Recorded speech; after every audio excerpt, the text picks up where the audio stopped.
একটা সংসারে তো শুধু দেখানো সম্ভব না, সারাদিন কিন্তু একটা বেবির পিছনে হয়, তারপর ও খাওয়া দাওয়া দেখাশোনা, একটা সময় কেটে যায়।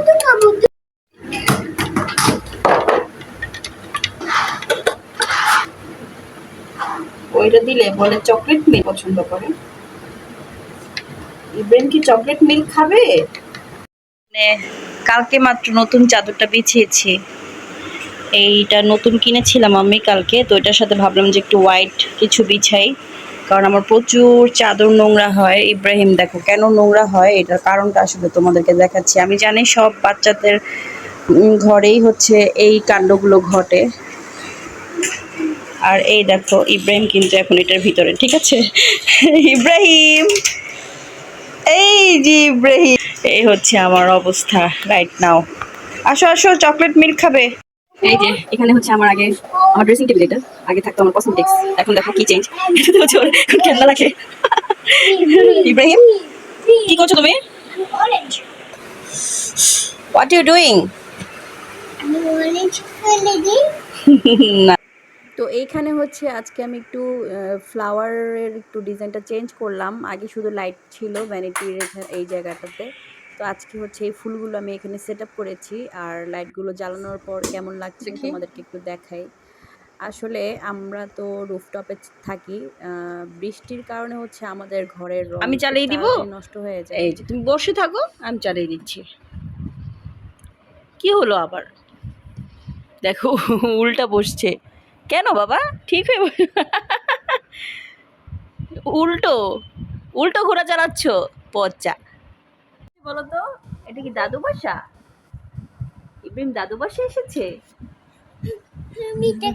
তো যাই হোক, আমি হচ্ছে ইব্রাহিমের দাদুর বাসায় ইব্রাহিমকে নিয়ে এসেছি।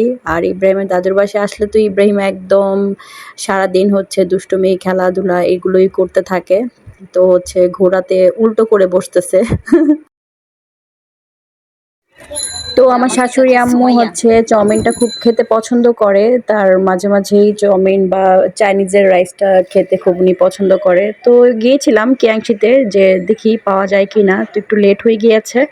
তাই আমাদের এলাকাতে হচ্ছে একটা দোকান খুব ফেমাস, এলাকা ভিত্তিক ফেমাস আর কি, জোজো, সেই ছোটোখাটো রেস্টুরেন্টে আমরা চলে এসেছি। আর এটা হচ্ছে সুমাইয়া। ইব্রাহিমকে ছোটোবেলায় যখন আমরা দাদুর বাসায় ছিলাম তখন হচ্ছে ও খুব টেক কেয়ার করতো, আর ও খুব ভালো পছন্দ করে ইব্রাহিমকে। তো ওকে নিয়ে হচ্ছে জোজো থেকে কিছু খাবার নিয়ে নিয়েছি, এখন পার্সেল নিয়ে নিয়েছি বাসায় নিয়ে, এগুলো হচ্ছে আমরা খাবো। এই স্পেশালটা এটার মধ্যে আর কি চিজ দিছে, আর যে সসেস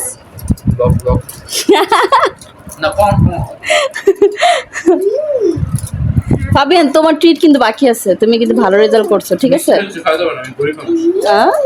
মিষ্টি তো দামি জিনিস, সল্টি খাবার হলো কম দামি জিনিস, বোকা। মজা বাবা। ধানসিঁড়ির শর্মা গ্রিল চিকেন খাইছি, মজা মজা, একটু খাও। তো এই তো আমরা হচ্ছে একটু খাওয়া দাওয়া করে কিছুক্ষণ গল্প করছিলাম। আমরা সবাই মিলে একটু গল্প করে তারপর হচ্ছে ইব্রাহিমকে রাতে ডিনার করিয়ে দিব। ইব্রাহিম কিন্তু ঘুমিয়ে যাবে, যেহেতু আজকে সারাদিন অনেক খেলাধুলা করেছে, তো ওকে হচ্ছে তাড়াতাড়ি ঘুম পাড়িয়ে দিতে হবে। তো ওর চাচ্ছু হচ্ছে ওর জন্য আবার অনেকগুলো চকলেটস নিয়ে এসেছিল, তো আমি ওকে বলছিলাম সবগুলো চকলেটস একসাথে না খেয়ে রেখে দাও, আর রাতে হচ্ছে বেশি চকলেটস খেলে কিন্তু দাঁতে পোকা হবে। তো হচ্ছে একবার রেখে দিচ্ছে, আরেকবার বলছে না আম্মু আমাকে দাও, আমি খেয়ে ফেলবো সব। তো বাচ্চাদের হচ্ছে এই হচ্ছে প্রবলেম, যে একসাথে সবকিছু এনে দিলে ওরা হচ্ছে একসাথেই সব খেয়ে ফেলতে চায়। এসো তো নাস্তা খাবো। শাশুড়ির হাতে গরম গরম পরোটা, হাতে মজাদার বুটের ডাল। আমার হাতের এই ডালটা কিন্তু অনেক ভালো, মেলা গরম একদম, মজা। তো পরদিন সকালে হচ্ছে আম্মু পরোটা বানিয়ে দিয়েছিল, আর হচ্ছে বুটের ডাল। আর ইব্রাহিমকেও আমি নাস্তাটা করিয়ে ফেলেছি, নাস্তা করে হচ্ছে একটু ড্রয়িং রুমে বসে নিজের ব্লগ নিজেই দেখছিলাম। তো আমি প্রায়শই হচ্ছে টিভিতে নিজের ব্লগ নিজে দেখি, আসলে নিজের ব্লগ মাঝে মাঝে নিজে দেখলে ভুল ত্রুটিগুলো ধরা যায়, তাই আমি মাঝে মাঝে নিজের ব্লগগুলো নিজে দেখি। তারপর হচ্ছে দুপুরের খাওয়া দাওয়ার পালা। কয়জনের শাশুড়ি এমন আছে আমি জানি না। কিন্তু আমার শাশুড়ি কিন্তু আমাদেরকে সহজে কাজ করতে দেয় না। সে সবকিছু নিজের হাতে করতেই পছন্দ করে। একদম ১ম থেকেই আমি দেখে এসেছি। যদি নিজ থেকে করি তাহলে ঠিক আছে। বাট কখনো বলে না কোনো কাজের কথা যে এটা করো সেটা করো। তো এই দিক থেকে কিন্তু আমরা অনেক লাকি। উনি হচ্ছে পুডিং বানিয়েছে, আমাকে খাইয়ে দিচ্ছে। পুডিংটা মজা হয়েছিল। ইব্রাহিমের জন্য যেহেতু বানিয়েছে, বাট ইব্রাহিম তো খায়নি। আর আম্মু এখানে অনেক কিছু আজকে রান্না করেছিল, সবকিছু শেয়ার করতে পারিনি। এখানে হচ্ছে শুটকি, চিংড়ি মাছ আরও অনেক কিছু রান্না করেছিল। তো যাই হোক, খাওয়া দাওয়া করে হচ্ছে বাসায় চলে এসেছি। আর ১ কাপ চা কিন্তু সন্ধ্যাবেলা না খেলে হয়ই না। তো চা নিয়ে এখানে বসলাম। ভাবি, আমি, রিমা আপু একটু চা খাবো। আর একটু রুমটাকে একটু গুছিয়ে নিলাম। রুমটা হচ্ছে সবকিছু বন্ধ করে রেখে গিয়েছিলাম, তাও হচ্ছে রুমটা একটু ডাস্ট হয়ে গিয়েছিল। ধুলোবালি খুব বেশি আসলে রুমের ভেতরে ঢুকে যায়, খুব তাড়াতাড়ি ময়লা হয়ে যায় রুম। তো এখানে হচ্ছে আমি রুমটা একটু গুছিয়ে হচ্ছে নিয়েছি। আসলে ঘর হচ্ছে গোছানো থাকলে একটা অন্যরকম শান্তি লাগে। যদিও বেশিক্ষণ রাখতে পারি না। দেখা যায় ইব্রাহিম সোনা হচ্ছে যখনই দেখবে ইব্রাহিমের সব মানে একটু পরিপাটি আছে, তখনই হচ্ছে ওর সবকিছু নোংরা করার জন্য পাগল হয়ে যায়। আর এটা হচ্ছে ইব্রাহিমের খেলনার বাস্কেট। দেখো আমি কোথায় উঠিয়ে রেখেছি ইব্রাহিমের ভয়ে। শুধু এটা না, আরও কয়েকটা বাস্কেট কিন্তু আছে। আমি খাটের নিচে লুকিয়ে রাখি। মাঝে, মাঝে খেলতে দেই, মাঝে, মাঝে লুকিয়ে রাখি। তো এই আরকি, এই অবস্থায় যাচ্ছে সবকিছু। তো সন্ধ্যা হয়ে গেছে। সন্ধ্যা বলতে কি অলমোস্ট ৮টা বেজে গেছে। আসলে শীতের এই সময়গুলো আমার ছাদে খুবই ভালো লাগে।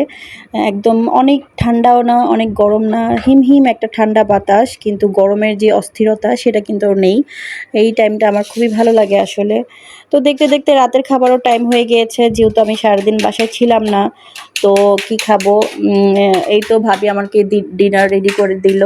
আর আমি একটা রিলস ভিডিও তৈরি করে ফেললাম। তো আসলে এখানেই আমি রিলস ভিডিওগুলো তৈরি করি এই জায়গাটাতে। আসলে কার শ্বশুরবাড়ির লোক কেমন সেটা তো তারাই ভালো জানে। কিন্তু আমার এদিক থেকে লাক অনেক ভালো।